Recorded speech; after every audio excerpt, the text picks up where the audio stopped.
Idea of perfection is a social construct amplified by media and cultural expectations. There are movies, there are commercials who will reinforce the same point again and again, with mothers who are mixing supplements in the milk for a child or taking them for PTMs. And then the comment that comes like a compliment to so many women: oh, you are born multitaskers. One of my participants, let's call her Rita, mentioned how she felt guilty because someone in the family commented that, did mama make your tiffin today or not, to her daughter. And for the next 2 days, she spent making her daughter's healthy tiffin and putting it on social media, trying to prove not just to the world but to herself that she's a good mom. This is just not sustainable. It's not realistic. In fact, it's harmful. Research shows that 81% of mothers feel guilty every day, and this guilt impacts mental health, relationships, and workplace performance. I remember a senior leader in one of my sessions. She broke down during a leadership session because she missed her child's school event for a critical meeting. She said, I feel like a bad mom. There was a pause, there was a heavy pause. But then I told her, here is the truth. She was showing her child the importance of taking ownership, responsibility, and resilience. That is not failure. That is strength. That is courage. I am sharing with you the process I ran with her and many of my other participants, and I really hope that it helps you. It is not an overnight magic wand or a, gimmick guide. It is learning how to be a cycle breaker and showing up without guilt and with full clarity. So let's start with step one. Name it to tame it. Yes, you heard me right. Name it to tame it. Write down your top three guilt triggers. For example, there are times where my work takes me out for almost 20 days in a month. And that means I am not available to watch my daughter Ira's football matches. I am not available to teach her before her Hindi test. And I'm not physically present when my son, who is in class 12th, he needs me to just give him a pep talk. There was a time when these used to make me feel extremely guilty. So one day I wrote them down. And this, my dear friends, is my best friend. I wrote them down and I said, what is it that I'm doing when my daughter is studying for her test? Or my son, who needs a pep talk, comes back from school tired, needs a pep talk so that he can start studying again.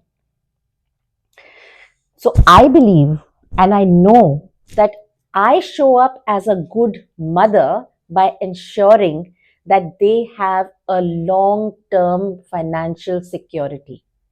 I show up every day as a mother because I'm teaching them the values of resilience, of ownership, and hard work.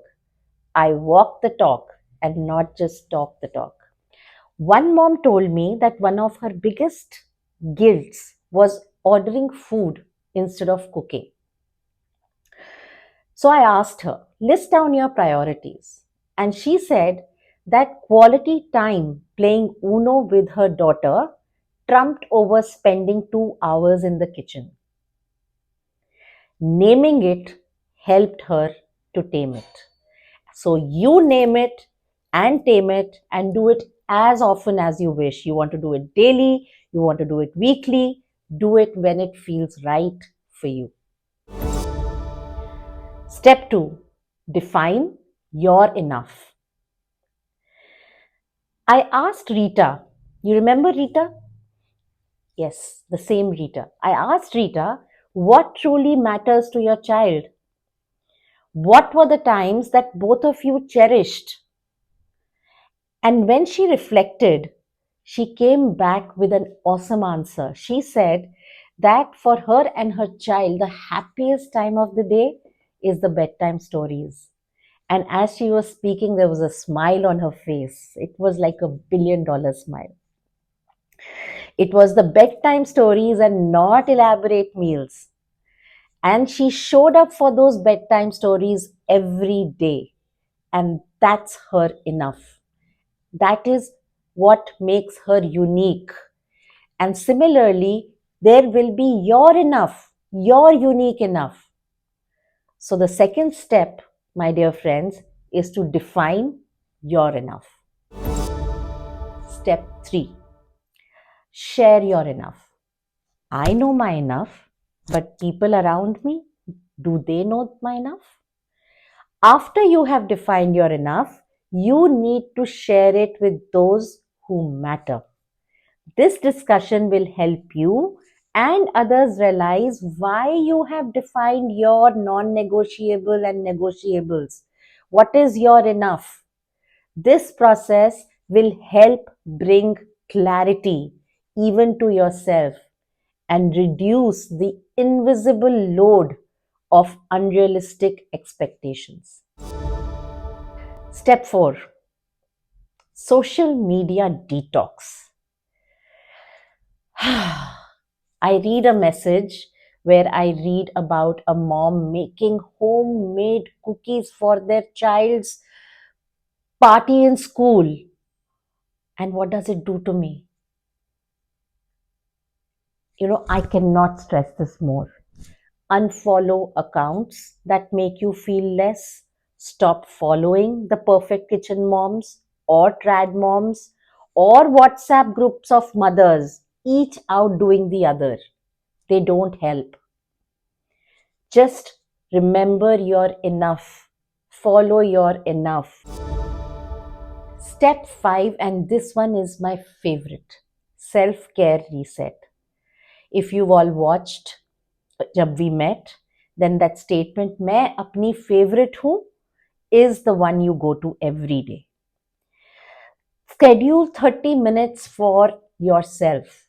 For me, spending time in my garden is the perfect reset, a perfect way to start my awesome day every day, and I do it without fail. A mom once told me that I started painting again and I feel calmer, happier.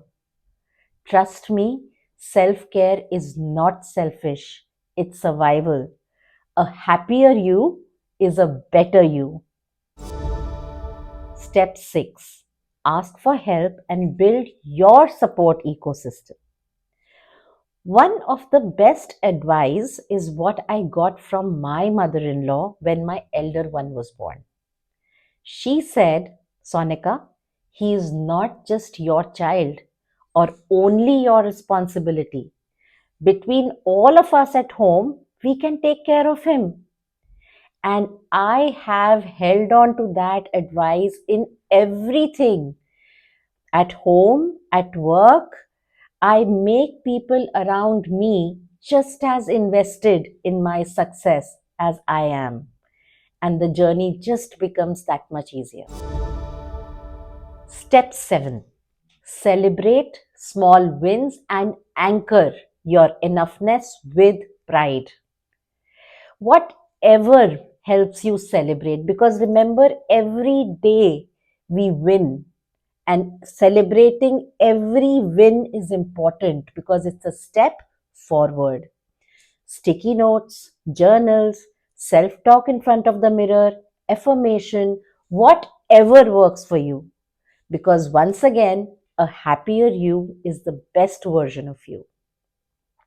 We have created a small workbook to help you do this. The link is in the description below. So, at the end, let's just remember there's nothing like a perfect mom. It's a concept propagated by society and reinforced by media. And you all are circle breakers, cycle breakers. The happier and best version of you is enough. Trust me on this.